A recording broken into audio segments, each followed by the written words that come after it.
Sveiki bičiuliai, vėl žiema, grįžtame prie spaustuvų ir mes jums turime labai puikių naujienų. Ypatingai tiem, kas vos pradeda rišti ir nori surišti savo pirmuosius zonkerius ant vamzdelio. Taigi šiandien būtent apie tai.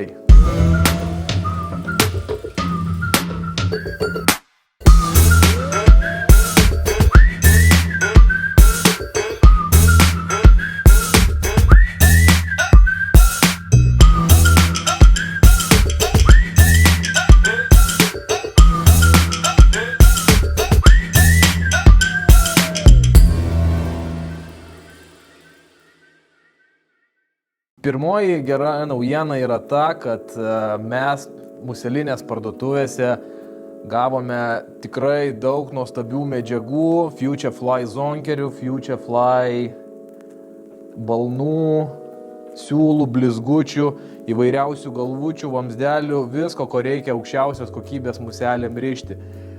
Kita gera naujiena yra ta, kad ypatingai gera pradedantiems, kad jeigu norėsite pabandyti surišti tokias museles, kaip rišu aš,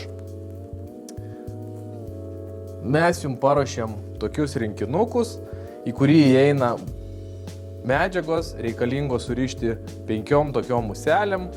To rinkinuko kaina bus tik 7 eurai ir jų kiekis aišku bus ribotas. Aš kiekvieną kartą rišdamas muselę padarysiu kokią 10 vienetų tokių komplektų.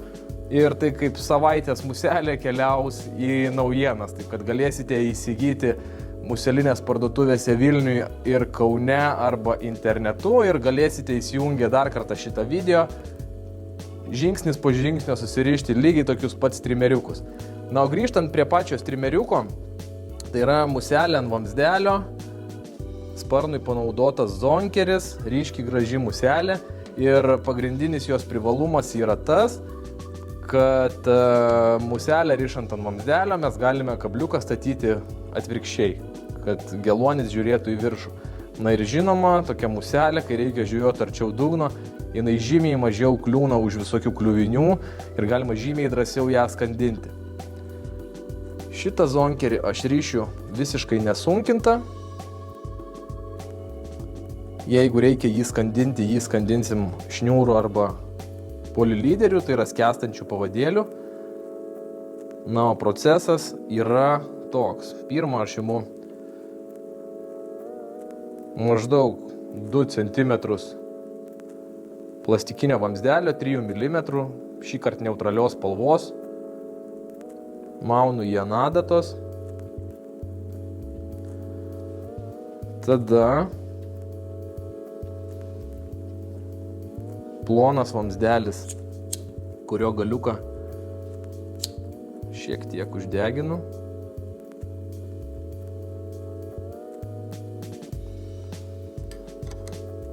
Uždeginu tik tiek, kad vos atsirastų krašteliai, kad sukišus vamzdelį vieną į kitą jisai lengviau fiksuotųsi. Prieš sumaunant vamzdelius ant sujungimo būtinai lašas superklijų.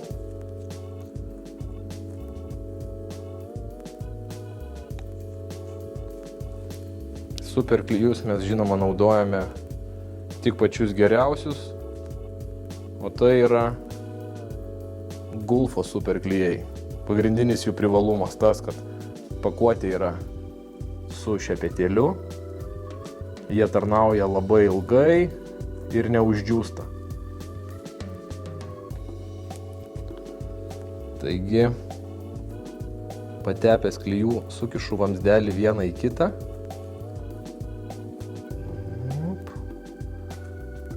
Maždaug 5 mm, 5-7. Grąžinu vėl ant adatos. Tada toje vietoje prisispaudė vamzdis prie vamzdžio tarpe klijai. Čia aš pradedu rišti muselę jau vyniodamas vedamą į siūlą ir šiek tiek paspausdamas tą vietą. Šitas sujungimas tarnaus ilgai ir nuobodžiai, arba ilgai ir laimingai. Sekantis žingsnis, pasidarysim kūną iš flat braid medžiagos, tai yra toksai plokščias blizgutis, labai gražus, yra įvairiausių spalvų. Šitai muselį aš naudosiu auksinį. Man jo reikės turbūt čia kokių 10 cm, bet aš imu didesnį gabaliuką ir panaudosiu lygiai tiek, kiek reikia. Su vedamųjų siūlų nukeliauju į vamzdelio galą, pasilieku gal pusę centimetro ir tvirtinu blizgutį.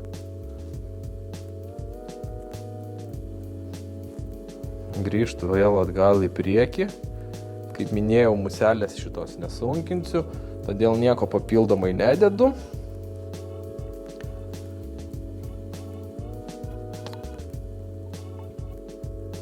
Dar šiek tiek klijų ant pačio vamzdelio, kad priliptų ir blizgutis. To daryti nebūtina, bet tai tikrai pailgina muselės gyvavimą, tai klijų nepagailėsiu. Toliau formuojam kūnelį vyniodami blizgutį ant vamzdelio. Ir čia aš jį vyniosiu tik tai ant storos dalies.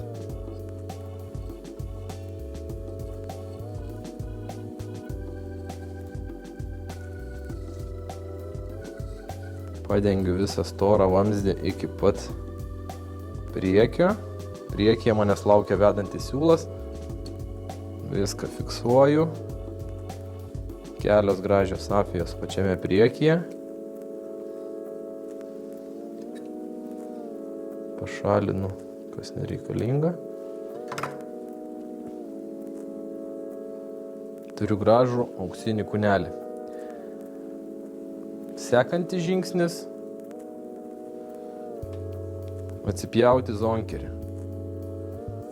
Zonkeris yra kailis, tai yra kailis ant odos, šeriai, kuriuos mes naudosim kartu su oda, kaip matosi ant šitos muselės. Sparnas tvirtinasi su visa oda ir tam, kad tas sparnas gautųsi toksai plonėjantis gražus, jį reikia atsipjauti smailėjančią tvarką. Tam aš panaudosiu žnyplės ir savo peiliuką. Pjausti skūrą, peilis turi būti tikrai aštrus, tam galima naudoti paprastą britvą, galima naudoti raštinės peiliukus, tos išstumiamus. Aš aišku turiu tam skirtą Futurefly peilį. Jei atvirai, tai jį į priekį tvirtinasi britva, pati paprasčiausia britva, tiesiog jinai yra nupjauta kampu ir pats peilis labai estetiškas ir labai patogus dirbti. Pats smaigalys leidžia visur gerai prieiti. Tai aš pasinaudosiu būtent juo. Įkabinu zonkerį. Visą gabalą, kurį aš turiu, įkabinu į žnyplės. Ir maždaug nuo 5 mm į 0. Skersai. Hopt. Rezultatas gavosi štai toks. Nupjoviau odą plonėjančią tvarką ir pats muselės siluetas, jau žiūrint iš viršaus, jisai bus lygiai taip pat plonėjantis. Tikras saldainiukas. Štai šitus strimeriukus ir vadinam saldainiai upėtakiams. Toliau, kad tas siluetas taip priekyje ir išliktų storas, aš turiu pritvirtinti zonkerį gana giliai. Turiu galvoje gana daug iškišu į priekį ir su siūlu prispaudžiu netgi patį kailį, tam, kad priekyje liktų didelis kuokštas, didelis guzas, kad tas siluetas vis dar išliktų toksai storas, gražus ir į galą plonėtų. Kelios safijos.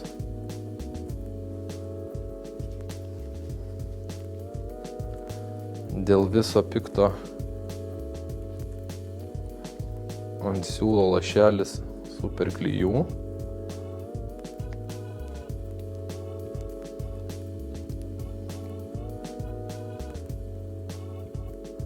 Dar kelios safijos. Ir dabar priekyje turiu didelį nereikalingą odos gabalą. Su juo susitvarkyti nėra taip lengva, jei neturi aštraus peiliuko. Su aštriu peiliu tiesiog gražiai nupjaunam, tai atsargiai, kad nenupjauti ir plastikinio vamzdelio. Taigi turime gražų siluetą, blizgantį kūnelį. Toliau griebiame vištos balnos plunksną ir suformuosime priekyje akotėlį. Kad plunksną vynioti, žinoma, ją reikia pasiruošti. Tai pasiruošimas plunksnos labai paprastas. Pirma, susišukuoju į priešingą pusę ir nusilpu visus pūkus nuo storgalio. Storgalis šitas mums yra nereikalingas, tik tai ta plonoji dalis. Jeigu joje dar yra kažkiek tai pūkų, aš juos mielai palieku šitam strimeriukui, nes jie priekyje, pačiam priekyje tie pūkai labai gražiai apguls muselę sušlapus ir minkšti, jie judės, todėl aš juos palieku. Na ir pasirašiu plunksną, atsišukuoju į priešingą pusę kokius 3 cm jos. Vyniosiu nuo plongalio, turiu va tokį gražų daiktą. Tvirtinu jį gerąją pusę į išorę.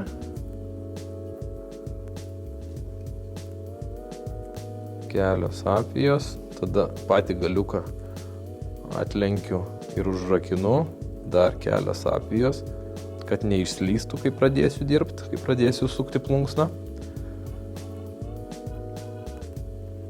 Kad plunksna lengviau gultų priekyje ir iš karto apgaubtų sparną, panaudosiu Futurefly įrankį.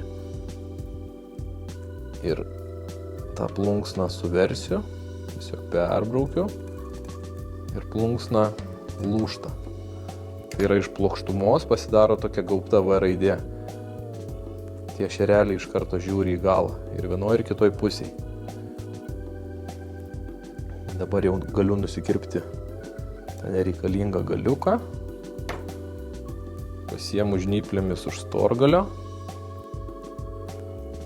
ir po kiekvienos apvijos taisydamas vynioju akotėlį.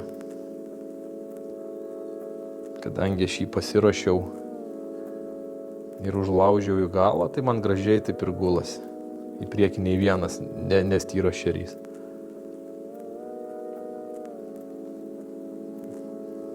Dream come true. Opa, prisitvirtinu plunksną.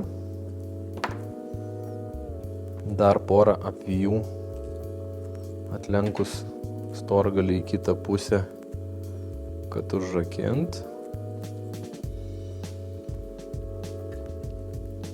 Kerpu lauk, kas nereikalinga.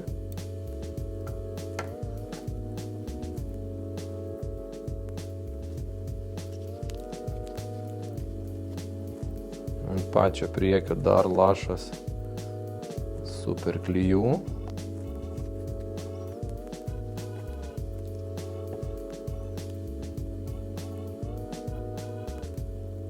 Maunu galvutę, prispaudžiu, kerpu lauk siūlą. Darbas praktiškai baigtas. Beliko nupjauti vamzdelį.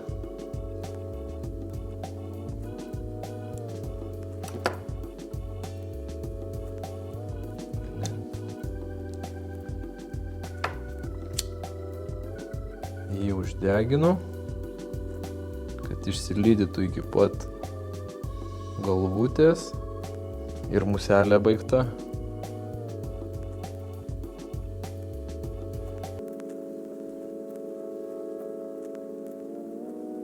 Štai tokie maži zonkeriukai įvairiausių spalvų puikiai tinka žvejoti žiemą, žvejoti pavasarį, netgi ir vasarą.